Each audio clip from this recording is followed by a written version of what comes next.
I better be careful. I will say nothing. I think that was Gary James. We're nearly coming up to a break.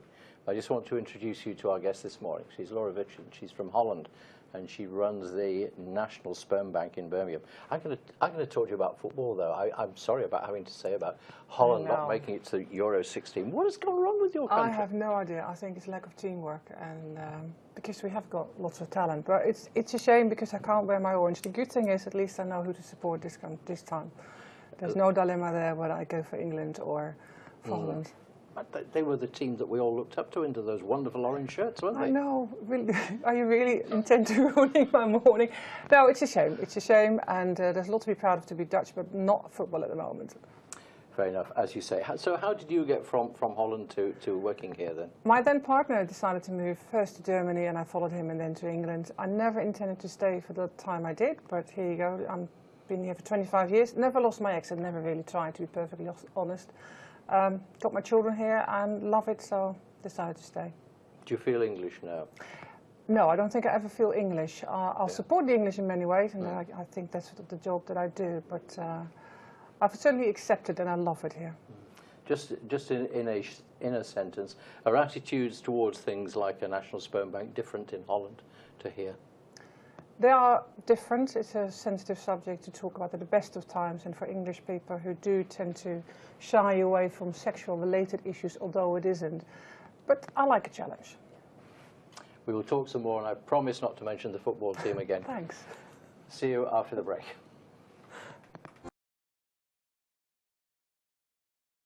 And that was Des and Gary, and a singer whose name I've got to confess I've just forgotten there. Right, we are back with Laura Vitchin. We met her before the break, and I promise not to talk about FOOTBALL anymore with her because she is from Holland, and for the past year, almost a year now, she's run the National Sperm Bank in Birmingham. I suppose when you say that to people, there's a smile or a yeah, it must be one of the most embarrassing jobs a teenage mother can have. What do you do for a living? But you know what, it's needed. There are too many patients in the UK who can't have children without a sperm donor, and there's a shortage and something needs to be done. And we've been working in this field for quite a long time now, and it seemed like the obvious approach, and that's why it's there. But yeah, it does get the occasional sniggers. Is that something peculiarly British to snigger about it? I suppose so. I mean, it is a sensitive subject. It does involve an action which most people associate, well, it is a sexual act, and therefore people respond the way they do. But I do think that in most cases, once you get over the 3 seconds of embarrassment, you do actually get to really good, insightful discussions, and people realize what it is all about. But that's one of the things we need to do, get them to the point where they realize what it is, rather than focus on the process. I can't imagine that they would react in the same way in Holland, for instance. Possibly not. There is a different approach to it. I mean, something like page 3, although it doesn't exist anymore. Something you would never have that in Holland anyway. There's a much more open approach to anything sexual. That makes it easier in some cases to deal with, but at the same time the Dutch have a shortage of sperm donors as well, so being open to talk about it doesn't necessarily solve the problem.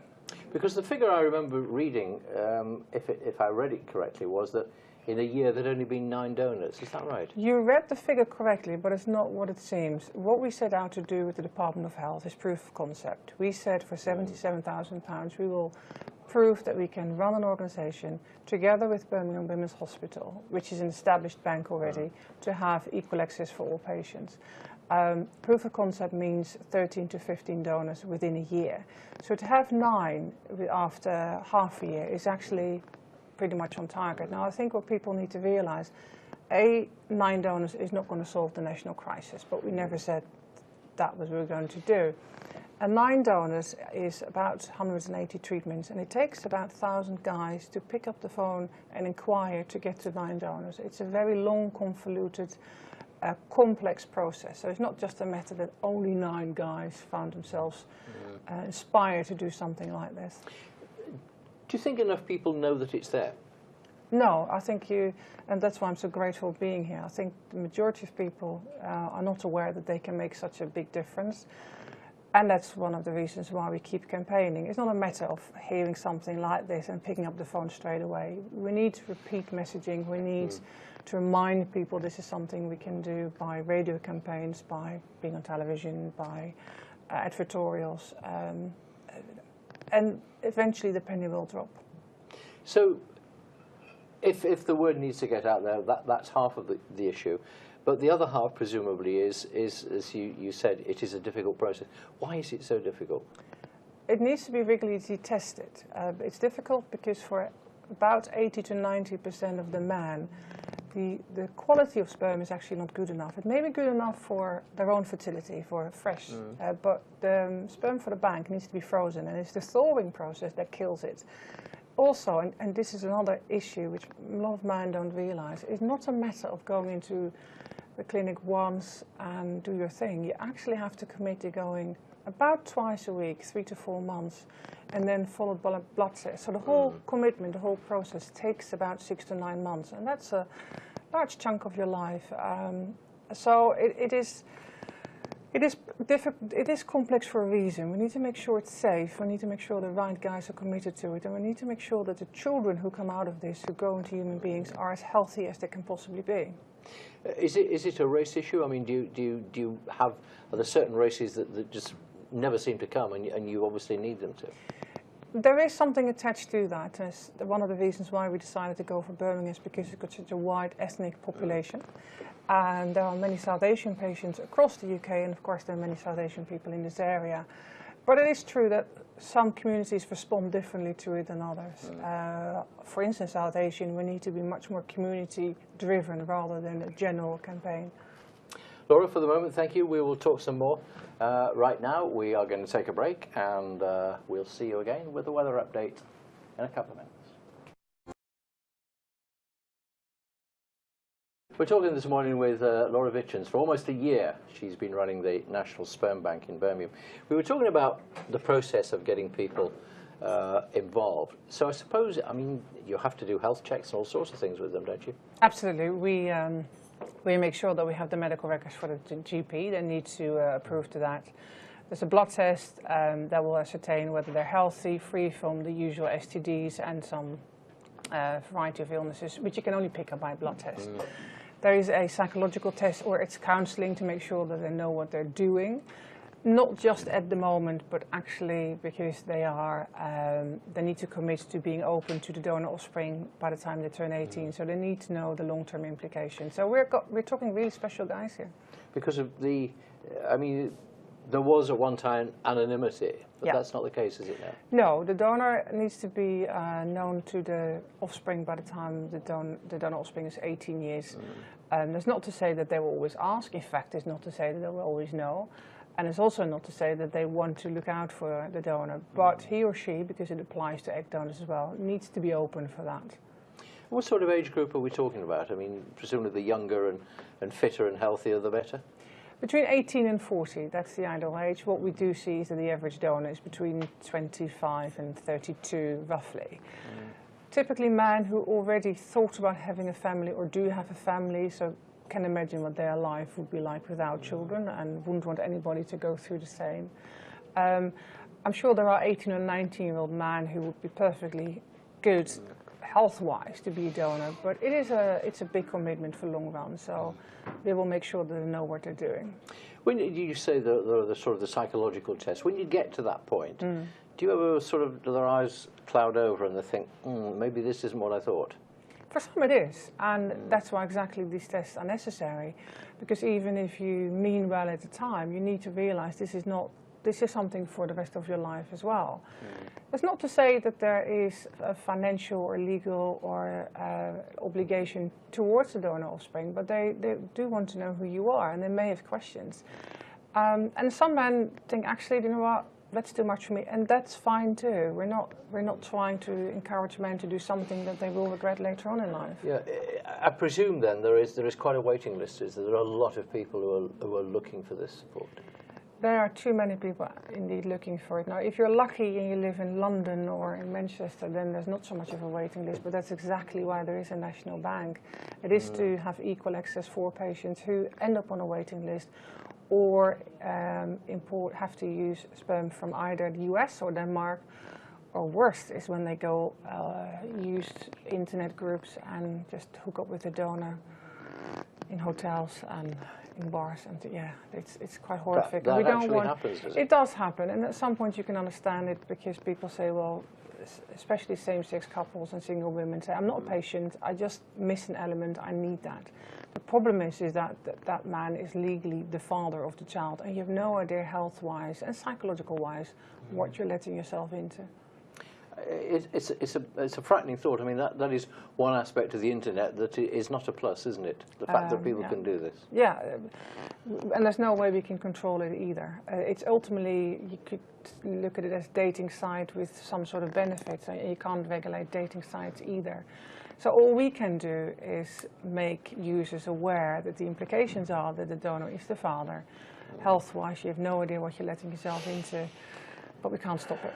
I suppose in a sentence, the one thing it possibly shows is the desperate measures that some people will go to. Absolutely, people do go for desperate measures, and that's why all we can hope for, and that's what we work for, is have a robust system in the UK, like a National Sperm Bank, that people don't need to go online or don't need to import, but just can get it here. And though it might take a bit of time, it is certainly the way to go. For the moment, Laura, thank you very much. We will talk some more. We're going to take a break. See you in a couple of minutes. Let's have our final chat of the morning with Laura Vitchens. She runs the National Sperm Bank in Birmingham, been going for almost a year. The way you got into this is quite an extraordinary tale, isn't it? Do tell. On my list when I was 20, I wanted to become a mother. That was top of my list, so I knew I would have done everything. So many years later, once I had my natural twins, when I was early 30s, I saw an item on television asking for an egg donor.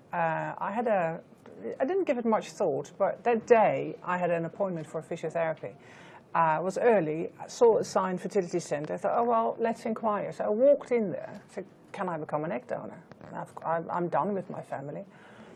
Was an egg donor, it changed my life. I loved helping, I loved creating families for other people. Contacted the organisation many years later, and the rest is history. I've been doing this for 15 years now, and still to this day love what I do and love helping other families create their families. So, I mean, you knocked on that door and went in just on a whim. I mean, yeah. There was nothing pre-planned. There was nothing pre-planned. I was a blood donor, but many people are.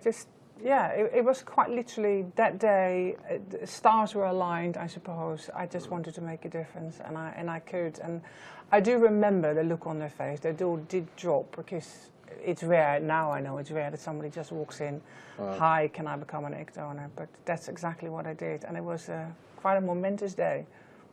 And presumably all the tests and checks that are done for somebody to be an egg donor is equally stringent as they are for men to be sperm donors? Absolutely. Now the process is clearly slightly different. You go through IVF, have to take hormones. You have to go for regular checks to see how the follicles develop. And in my case, they were harvested, as they so call it, via general anesthetic. So it's a procedure attached to it as well. But ultimately, in many ways, it's the same as sperm donation. What you do is help a family, and that's where I focus on. So in terms of people having IVF, it seems to be hit and miss to a layman like me, is it? You're absolutely right. I mean, I don't like using the word success rates even in IVF, because it's actually an actual fact. It is about 25% per cycle at best, which means that it's not a matter of going to a hospital once you are infertile. Or people say, well, we can always do IVF when they're older. Well, actually, whilst that is an option, it's by no means foolproof, and people do need to realise that. And it's pretty costly as well, isn't it? Yes, there are differences in price, but it can set you back between £5,000 and £9,000 per cycle. And there are people, unlike in the other part of medicine, who will remortgage the house, ask the family to chip in, because they will spend hundreds of thousands of pounds just having their family. And no guarantee that it's going to work at the end. And no guarantee. And that's one of the reasons why those who can help, if they are that way inclined, should help. So, you are based at the QE Centre in Birmingham? Yeah, yes. The National Sperm Bank is at the Birmingham Women's Hospital, the QE Centre, easily accessible. And if people are inspired to become a donor, all they need to do is text the word donor to 88802, and we'll take it further. So there you are. That's how it works, and we wish you lots of success coming up to your first birthday. Laura Richards, thank you for being with us. Thank you for having me. So I had to mention the football at the start of the programme, but there we go. See you after the break.